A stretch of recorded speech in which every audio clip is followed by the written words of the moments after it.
మనం నేర్చుకున్న జ్ఞానం సమాజం యొక్క మంచికి ఉపయోగపడాలి అని యువతని ఎంతో మోటివేట్ చేస్తున్నటువంటి ఏపీజే అబ్దుల్ కలాం గారిని మరియు జయప్రకాష్ నారాయణ గారిని స్మరించుకుంటూ నేను ఈ వీడియోను మీకు షేర్ చేస్తున్నాను. నేను ఈ వీడియోలో తెలుగులో ఎక్కడైనా సరే, అది ఫేస్బుక్లో అయినా, ఎంఎస్ ఆఫీస్ అయినా, వర్డ్ అయినా, ఎక్కడైనా తెలుగులో ఏ విధంగా రాస్తారు అనేది మీకు ఈ వీడియోలో చెప్పబోతున్నాను. అది ఏ విధంగా చేస్తారు అంటే, మొదటిగా ఇక్కడ చూపించిన విధంగా google.com ఇన్పుట్ టూల్స్ /windows అనే ఈ URLని క్లిక్ చేసి కింది వైపున ఇక్కడ తెలుగు అనే దాని మీద చెక్ బాక్స్ని క్లిక్ చేసి కండిషన్స్ అగ్రీ చేసినట్టు చేసి ఇక్కడ డౌన్లోడ్ అని క్లిక్ చేయాలి. ఆ విధంగా డౌన్లోడ్ అని క్లిక్ చేస్తే ఇలా పాపప్ బాక్స్ వస్తుంది. ఇలా పాపప్ బాక్స్ వచ్చిన తర్వాత దీని యొక్క మెమరీ సైజ్ కూడా ఎంత 1 MB కంటే తక్కువే ఉంటుంది.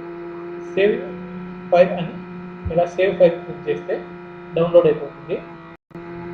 అయిపోయిన తర్వాత ఇన్స్టాల్ డౌన్లోడ్స్లోకి వెళ్ళి ఇన్స్టాల్ టు సెటప్ అని డౌన్లోడ్ అవుతుంది.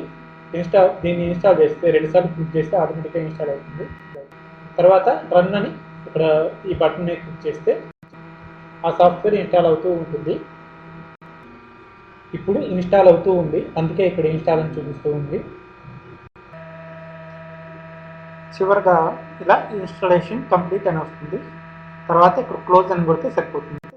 ఇన్స్టాలేషన్ అయిపోయిన తర్వాత నేరుగా సి ప్యానెల్లోకి వెళ్ళి స్టార్ట్ బటన్ కొట్టి సి ప్యానెల్లోకి వెళ్ళేసి ఇక్కడ ఇది క్లాక్ లాంగ్వేజ్ అండ్ రీజియన్ మీద దీంట్లో చేంజ్ కీబోర్డ్స్ అని క్లిక్ చేస్తే ఇదిగో డైరెక్ట్గా ఇక్కడికి వస్తాం. కీబోర్డ్స్ అండ్ లాంగ్వేజ్లోకి వెళ్తాం. ఇక్కడ చేంజ్ కీబోర్డ్స్ అని ఉంటుంది, దీని మీద క్లిక్ చేస్తే ఇదిగో ఇప్పుడు అంతకుముందు నేను హిందీ ఇన్స్టాల్ చేస్తున్నాను, ఇప్పుడే తెలుగు ఇన్స్టాల్ చేశాను కాబట్టి ఈ విధంగా డిస్ప్లే అవుతుంది. ఇక్కడ పైన అడ్వాన్స్ ట్యాబ్లోకి వెళ్తాలి. వెళ్తే బై డిఫాల్ట్గా ఇది ఆటోమేటిక్గా తీసుకొని ఉంది. మనం చేంజ్ చేసుకోవాలంటే చేంజ్ చేసుకోవచ్చు. అడ్వాన్స్డ్ కీస్లో ఇదిగో ఇప్పుడు నేను తెలుగు ఇన్స్టాల్ చేశాను. కంట్రోల్ యాక్చువల్లీ ఈ 2 సార్లు ఎందుకు కనిపిస్తుంది అంటే, మొదటగా ఇంతకుముందే నేను ఇన్స్టాల్ చేశాను, రెండోసారి మీకు చూపించడం కోసం రెండోసారి ఇన్స్టాల్ చేశాను కాబట్టి ఇది రెండోసారి కూడా కనిపిస్తుంది. ఓకే, ఏం కాదు. ఇప్పుడు ఇందాక నేను కంట్రోల్ 1 పెట్టి ఉంచా. ఒకవేళ ఇది వద్దు అనుకుంటే ఇదిగో ఇదే ఫ్రెష్గా ఇప్పుడే కొత్తగా వచ్చింది.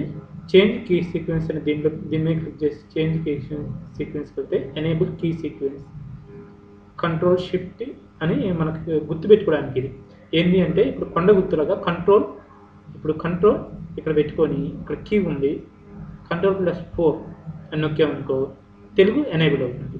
లేకుంటే కంట్రోల్ షిఫ్ట్ పెట్టామనుకో, ఇప్పుడు కంట్రోల్ మీద బటన్ పెట్టి షిఫ్ట్ మీద బటన్ పెట్టి 0 నొక్కాలి. అది కొంచెం కష్టంతో కూడింది కాబట్టి కంట్రోల్ 0 కన్వెన్స్ కోసం కంట్రోల్ ఇక్కడ 1 2 3 ఎందుకు కనపడలేదంటే, ఆల్రెడీ ఇదిగో నేను ఈ పైన 1 2 3 అని మూడింటిని సెలెక్ట్ చేసుకున్నాను, అందుకే కంటే ఇట్లా. మీరు చేంజ్ చేసుకోవాలంటే చేంజ్ చేసుకోండి. ఎనేబుల్ కొట్టుకొని కంట్రోల్+4 అని క్లిక్ చేస్తే ఇప్పుడు కంట్రోల్ 1 కొట్టినా కంట్రోల్ 4 కొట్టినా తెలుగు వచ్చేస్తుంది అనమాట. ఇంకా మనం తెలుగు డైరెక్ట్గా రాసేయచ్చు. ఓకే, ఇక అన్నిటికీ ఓకే, ఇది కూడా ఓకే. కంట్రోల్ ప్యానల్ కూడా క్లోజ్ చేసేస్తే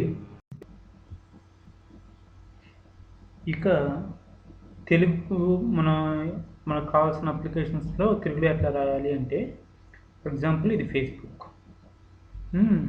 ఫేస్బుక్లో ఇప్పుడు దాకా నేను ఇంగ్లీష్లో ఇక్కడ రాస్తున్నా. ఇక్కడ ఏంటిది హలో HELLO హలో అని రాస్తే ఇంగ్లీష్లో పడుతుంది. ఇప్పుడు తెలుగులో రాయాలి అంటే ఇందాక మనం చెప్పినట్టుగా కంట్రోల్ 1 గుర్తుపెట్టుకున్నాం కదా, ఇదిగో ఇక్కడ కంట్రోల్ 1 అనేది గుర్తుపెట్టుకున్నాం కదా తెలుగులో రాయడం కోసం. కాబట్టి ఇక్కడ తెలుగులో రాయాలి అంటే మొదటగా కంట్రోల్ 1 అనేది క్లిక్ చేయాలి. కంట్రోల్ 1 ఇప్పుడు నేను కంట్రోల్ 1 ఆల్రెడీ నొక్కున్నాను, అందుకే ఇదిగో ఇక్కడ కింద వైపున కింద ఏ అనేది కనిపిస్తుంది. ఏ అంటే ఇంగ్లీష్లో ఉందని అర్థం, అందుకే ఏ అనేది ఇంగ్లీష్లో కనిపిస్తుంది. ఇప్పుడు తెలుగులో మారాలి అంటే ఏం చేయాలి అంటే, తెలుగులో కంట్రోల్ G అనేది నొక్కరు. మొదటిగా కంట్రోల్ G, కంట్రోల్ G అని నొక్కితే ఇదిగో తెలుగులో మారింది. తే అంటే తెలుగు అని అర్థం. సో ఇప్పుడు నేను సరే ఉంటాను మరి. గుడ్ NIGHT గుడ్ నైట్ని ఇప్పుడు ఇంగ్లీష్లో రాయాలనుకో, మళ్ళీ కంట్రోల్ జీ అని నొక్కేసి GOODNIGHT నైట్ అని ఇంగ్లీష్లో రాయాలి. ఇప్పుడు మొబైల్ నెంబర్ అనుకో 987 ఇట్ట అయితే మనకి ఈజీగా కన్వీనెంట్గా ఉంటుంది. కానీ తెలుగులో ఉన్నప్పుడు 9876 అని క్లిక్ చేస్తే ఇదిగో ఇట్లా సంస్కృతంలో పడుతుంది. సో అందుకోసమే మనం రాసే టైంలో అప్పటికప్పుడు ఇమీడియట్గా కాసేపు కంట్రోల్ జీ నొక్కేసి మళ్ళీ కాసేపు రాసేసి మళ్ళీ కంట్రోల్ జీ నొక్కి తెలుగులో రాసేసి ఈ విధంగా రాస్తాం అన్నమాట.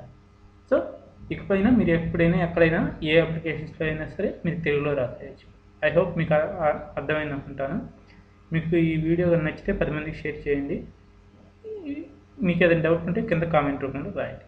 Okay, thank you very much.